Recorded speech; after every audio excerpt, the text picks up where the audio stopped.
So very good. बहुत अच्छा, बहुत अच्छे अच्छे विचार, बहुत अच्छा डिस्कशन कम्युनिकेशन स्किल्स के बारे में हम लोगों ने आज किया है।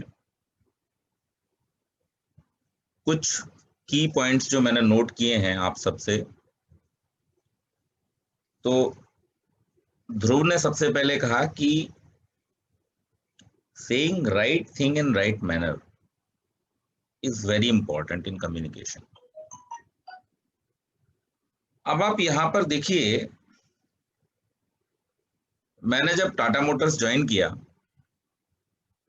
तो आई वॉज वेरी फॉर्चुनेट कि पहला दिन या शायद दूसरा तीसरा दिन जब मैं मेरे बॉस से मिलने के लिए गया बॉम्बे हाउस ऑफिस में, तो वहां पर रतन टाटा साहब खुद मौजूद थे। मुझे अपॉर्चुनिटी मिली उनसे मिलने की। तो अपने बॉस के कैबिन में जाने से पहले मैं मेरे एक कुलीग के साथ में बैठा हुआ था, जो ओबियसली मुझसे काफी सीनियर थे टाटा मोटर्स में, और हम दोनों का रिपोर्टिंग एक ही बॉस को था। तो उन्होंने अपने डेस्क पर एक बहुत ही महत्वपूर्ण वाक्य लिख करके रखा था, जो काफी उनके बिहेवियर से डिमॉन्स्ट्रेट होता था। वो था, it takes great courage to speak but it takes more to listen. बोलना एक कला है। बोलने के लिए जब पहली बार हम पब्लिक के बीच में होते हैं या किसी के सामने होते हैं, स्टेज पर होते हैं, तो बहुत नर्वसनेस होती है। लेकिन धीरे धीरे धीरे धीरे जैसे जैसे हम बोलना सीखते जाते हैं, हमारी ये नर्वसनेस खत्म हो जाती है और फिर हम एलोक्वेंट स्पीकर बन जाते हैं। जो हमें विषय बोलना है, हमारे मस्तिष्क का और हमारी वाणी का एक कोऑर्डिनेशन बहुत अच्छे से हो जाता है और फिर हमें उन चीजों पर बार बार सोच सोच के बोलने की आवश्यकता नहीं पड़ती। We can speak extempore. लेकिन to listen is an skill which we have to develop. Listening is a very critical skill which we have to develop and which can be developed over a period of time with great efforts. आप सुनना ऐसे ही नहीं सीख सकते जैसे आप बोलना सीख जाते हैं। सुनना सीखने के लिए आपको बहुत समय लगता है, बहुत एफर्ट्स लगते हैं और बहुत साहस लगता है कि आप दूसरों की बात को सुनना सीख सकें।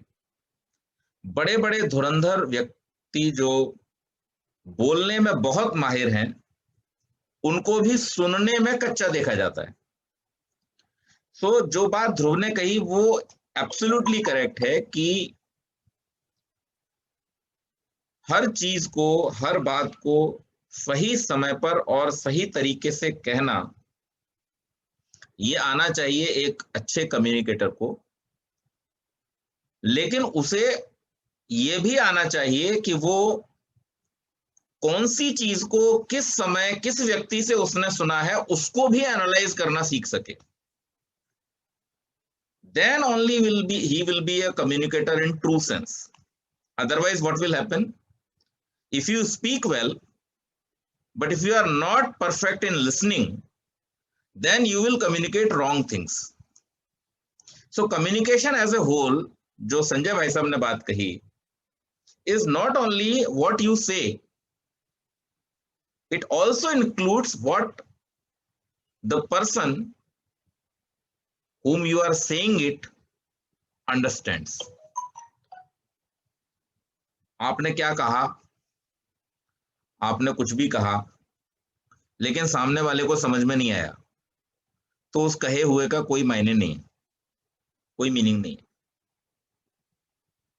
मान लीजिए मैं किन्हीं ऐसे लोगों के बीच में भाषण देने जाऊं जिन लोगों ने हिंदी भाषा को कभी सुना ना हो और मैं एकदम शब्दों से, अलंकारों से, विशेषणों से सुसज्जित भाषा में जाकर के वहां पर एक बहुत अद्भुत भाषण दे दूं,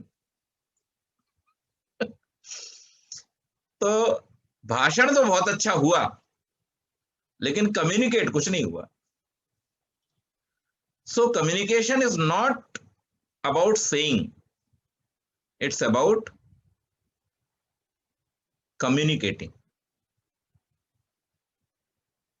तो सामने वाले को अगर समझ में नहीं आ रहा, सामने वाले तक आपकी अगर बात पहुंच नहीं रही, तो आपके उस कहे हुए का कोई अर्थ नहीं रह जाएगा।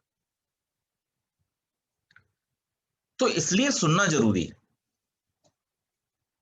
सुनने से क्या होता है? सुनने से आप सामने वाले को समझ पाते हैं कि वो क्या समझता है। आप जब तक यही नहीं समझेंगे कि सामने आपके जो बैठा हुआ है, जिससे आप अपनी बात कहना चाहते हैं, वो क्या समझता है, तब तक आप अपनी बात को सही तरीके से कह ही नहीं पाएंगे। और किसी भी बात को कहने का जो सबसे सही तरीका होता है, वो यही होता है कि वो बात सामने वाले तक कन्वे हो जाए, पहुंच जाए।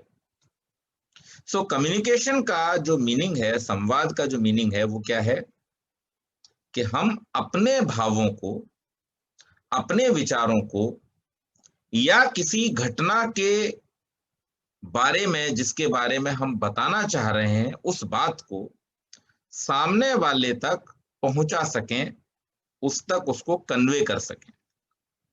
ये कम्युनिकेशन का पर्पस है।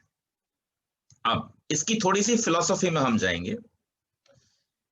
आप बताइए कि संसार में जितने भी मनुष्य हैं और जितनी भी भाषाएं हैं, ये सब भाषाएं सब मनुष्यों को नहीं आती, और सब भाषाएं सब मनुष्यों ने बनाई भी नहीं है।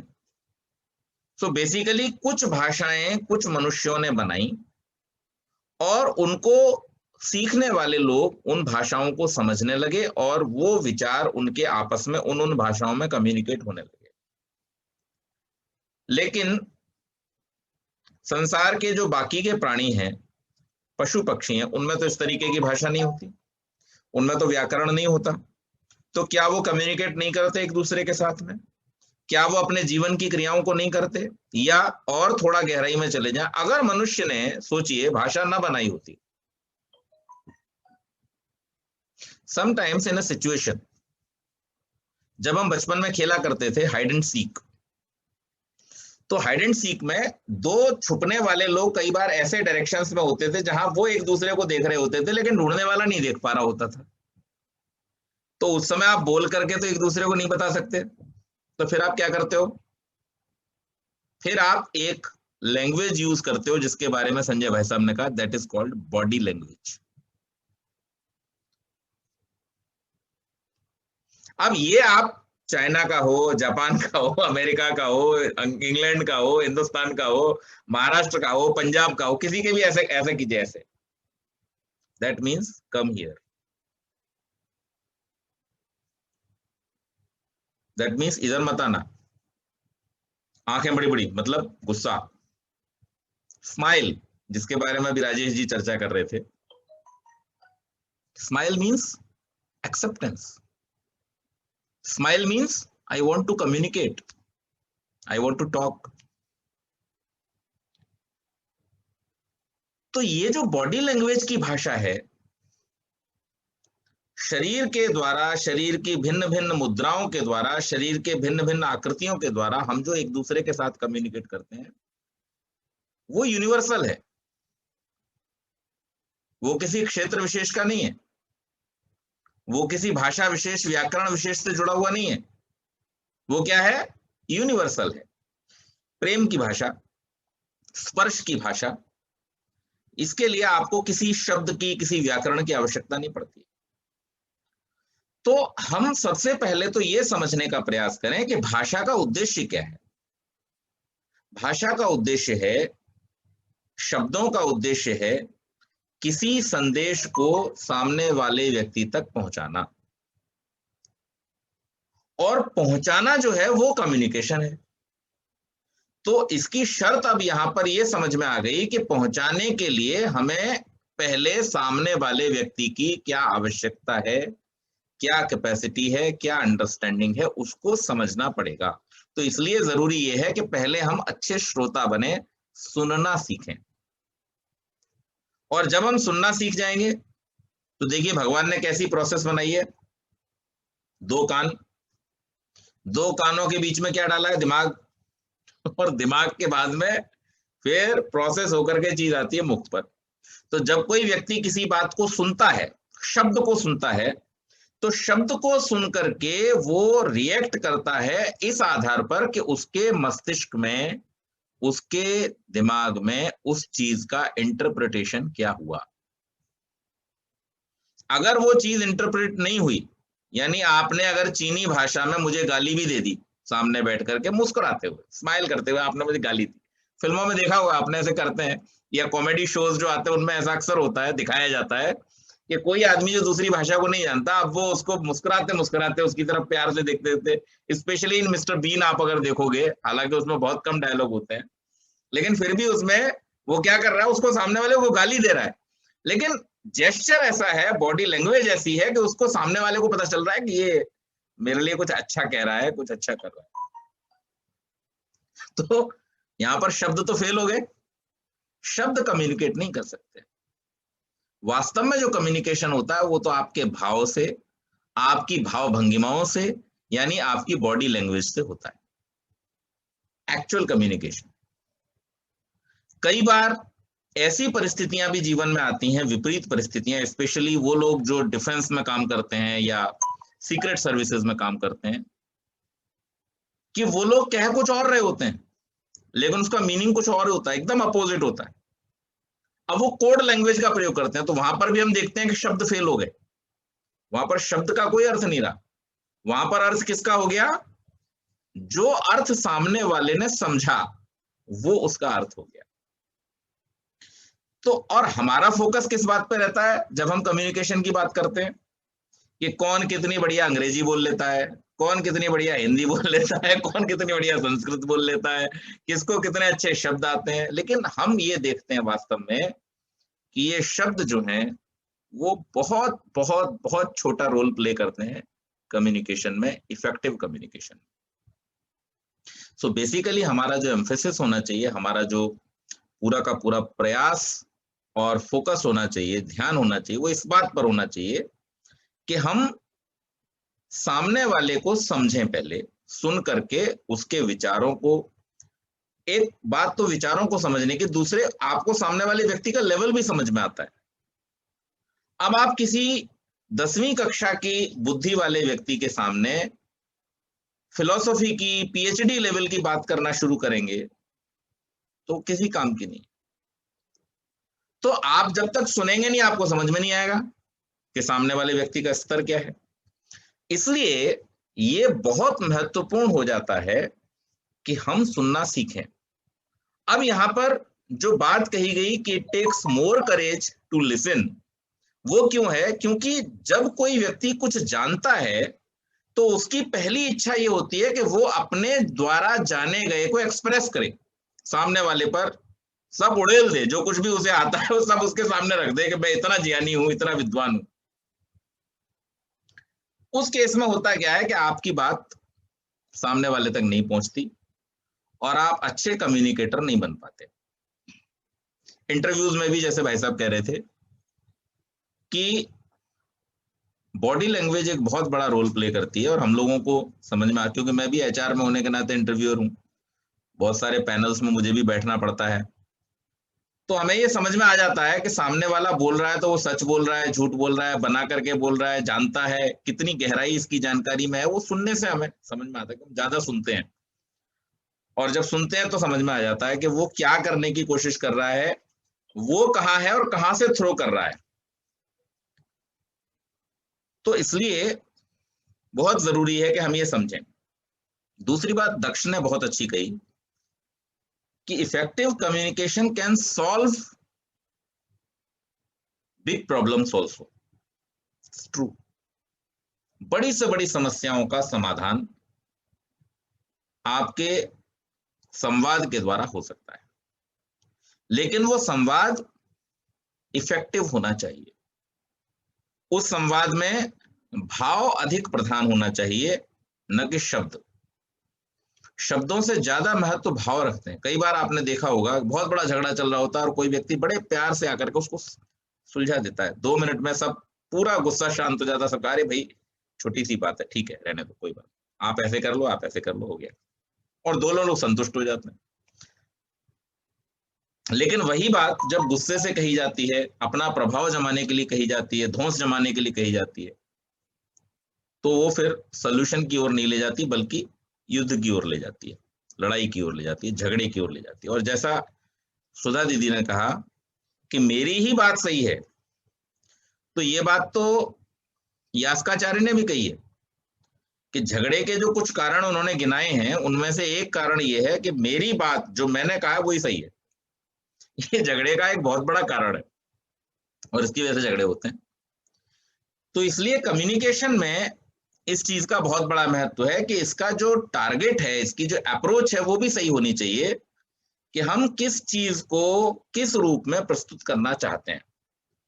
इसके बाद में एक और बात आई कि जो हमने कवर कर ली है verbal and non verbal communication की, तो उसका अपना एक बहुत बड़ा महत्व है। और लिसनिंग वर्सेस हियरिंग, ये इंपॉर्टेंट क्यों हो जाता है? जैसा मैंने अभी कहा कि अगर हम दूसरों की बात को अनसुना कर देंगे, या ध्रुव जी ने जो बताई थी बात अपने डिबेट में पार्टिसिपेशन और उसमें सक्सेसफुल होने के लिए जो एक मंत्र है, वो ये है कि आप सामने वाले की बात को जब तक सुनेंगे नहीं ठीक प्रकार से, तब तक आप उसको काउंटर नहीं कर पाएंगे।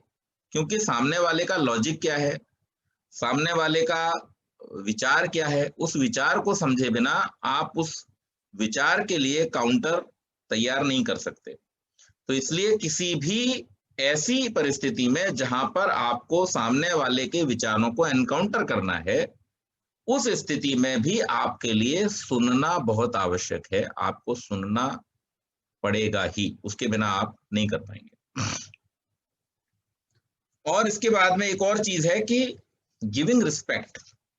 तो सुनना केवल यही नहीं है कि हम सुनना चाहते हैं इसलिए सुन रहे हैं, या हमारा कोई उल्लू सीधा हो रहा है इसलिए सुन रहे हैं। ये इसलिए भी है कि हम जिसको सुन रहे हैं उसको हम सम्मान देते हैं। तो उसके लिए भी आप अगर उसकी बात को सुनते हैं तो एक वहां पर भी कम्युनिकेशन चल रहा है आपकी तरफ से। अब आप कुछ कह नहीं रहे वहां पर, लेकिन आप सामने वाले की बात को ध्यान से सुन रहे हैं, तो आपकी तरफ से ये ऑटोमेटिक कम्युनिकेट हो रहा है कि आप उस व्यक्ति का सम्मान करते हैं।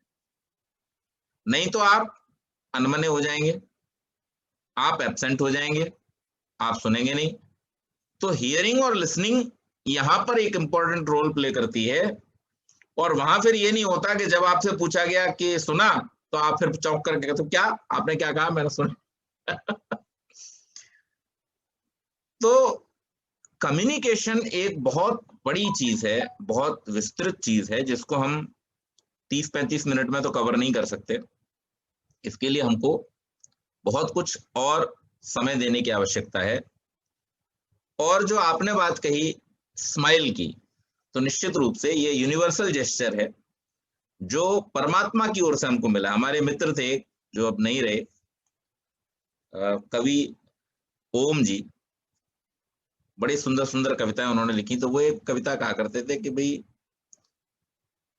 हंसने का सौभाग्य परमात्मा ने सिर्फ मनुष्य को दिया है।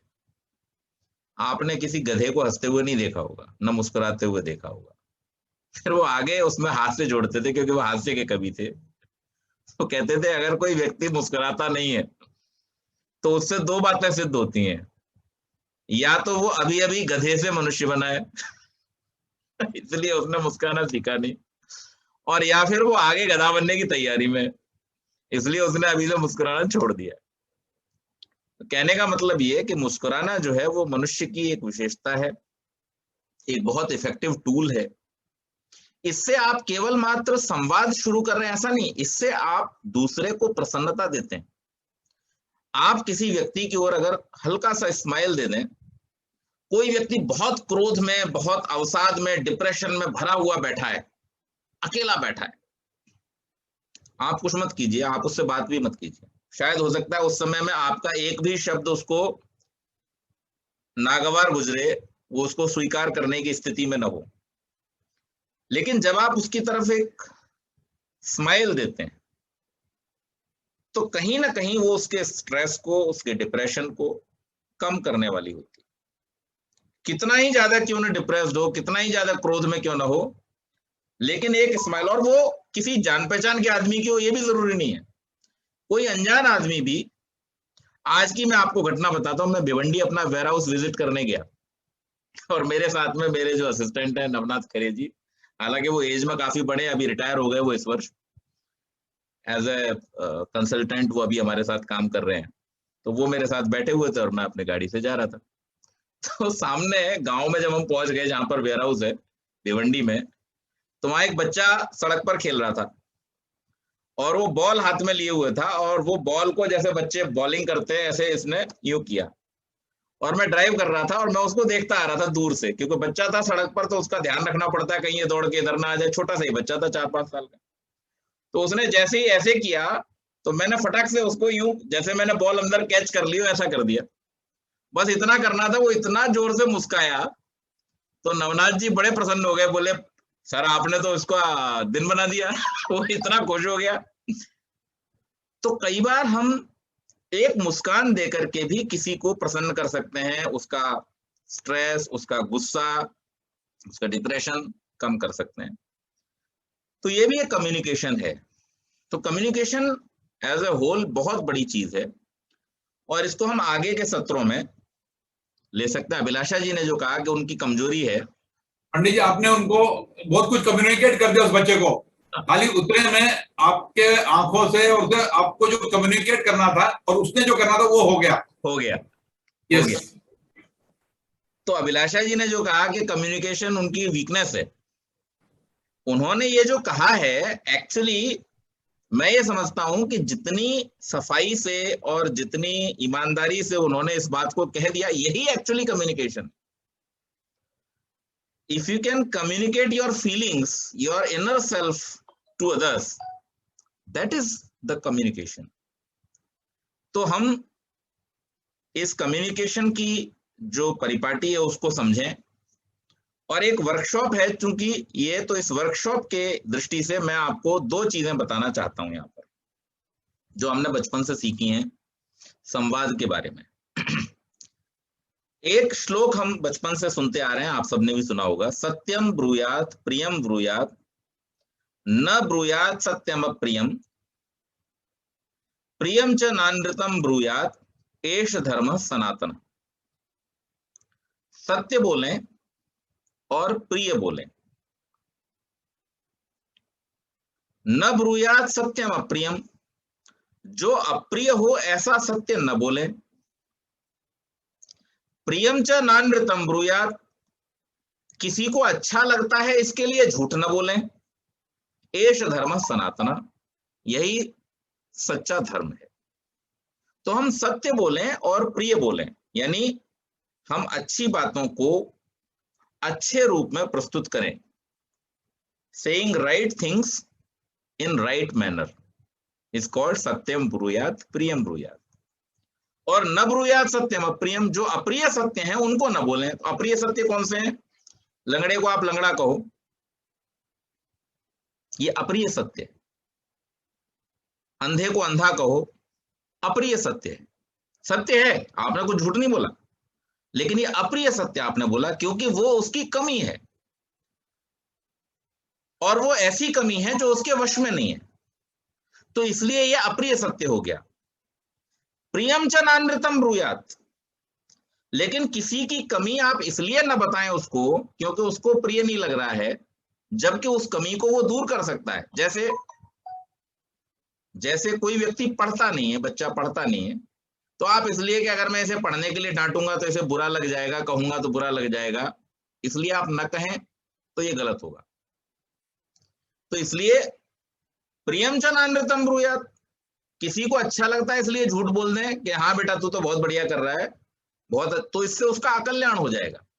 तो ऐसा झूठ न बोलें, ऐसा असत्य न बोलें, कभी भी न बोलें। एष धर्म सनातन, यही वास्तव में मनुष्य का सनातन धर्म है, इसका हमें पालन करना चाहिए। और एक हिंदी की बहुत सुंदर रचना है कि ऐसी वाणी बोलिए मन का आपा खोए, औरन को शीतल करे आपहु शीतल होए। तो हम जब आपा को खो करके, यानी अपना जो सेल्फ है, अहंकार है, मैं कितना जानता हूं, मुझे कितना आता है, मैं कितनी बड़ी पोजीशन पे हूं, मैं कितना धनवान हूं, मैं कितना शक्तिशाली हूं, इन सब बातों को छोड़ करके, इन सब बातों को साइड में रख करके आप सामने वाले व्यक्ति से जब प्रेम पूर्ण भाषा का प्रयोग करते हैं, तब वो वास्तव में इफेक्टिव कम्युनिकेशन बनता है। तो वर्कशॉप ये है कि हम अब बुधवार तक इस बात का अभ्यास करेंगे कि जो बातें मैंने बतलाई हैं और जो बातें हमने आज डिस्कस की हैं, उनमें लिसनिंग कितनी इंपॉर्टेंट है और उससे हम अपने स्पीकिंग को कितना अच्छा बना सकते हैं, इस पर हम विचार करेंगे। और हम ये देखेंगे कि ऐसी कितनी सारी चीजें हैं जो सत्यम ब्रूयात प्रियम ब्रूयात की श्रेणी में आती हैं, ऐसी कितनी चीजें हैं जो न ब्रूयात सत्यम अप्रियम की श्रेणी में आती हैं, हम कह देते हैं लेकिन हमें कहना नहीं चाहिए था, और ऐसी कितनी चीजें हैं जो हमें नहीं कहनी चाहिए लेकिन फिर भी सामने वाले को खुश करने के लिए हम कह देते हैं, झूठ बोल देते हैं। इनको हम एनालाइज करें और फिर हम कम्युनिकेशन के बारे में इस चर्चा को आगे बढ़ा सकते हैं, और हमारा बुधवार का जो विषय है उसको हम वहां पर आरंभ करेंगे। तो हालांकि इसके विषय में बहुत छोटी सी चर्चा हुई है, अभी काफी कुछ है कम्युनिकेशन के विषय में कहने के लिए, लेकिन आगे आने वाले सत्रों में हम इस विषय को साथ में रखेंगे, क्योंकि कोई भी चीज, कोई भी विषय आप तक पहुंचाने के लिए कम्युनिकेशन तो की ही है। भाई साहब ने आज लिख भी रखा है, good communication skill are the key to success. So we will use these keys to unlock all the locks आगे के। ठीक है जी, आज की चर्चा को हम यहीं पर सीमित करते हैं। आपका अगर कोई प्रश्न हो तो आप लोग पूछ सकते हैं। बहुत बहुत धन्यवाद।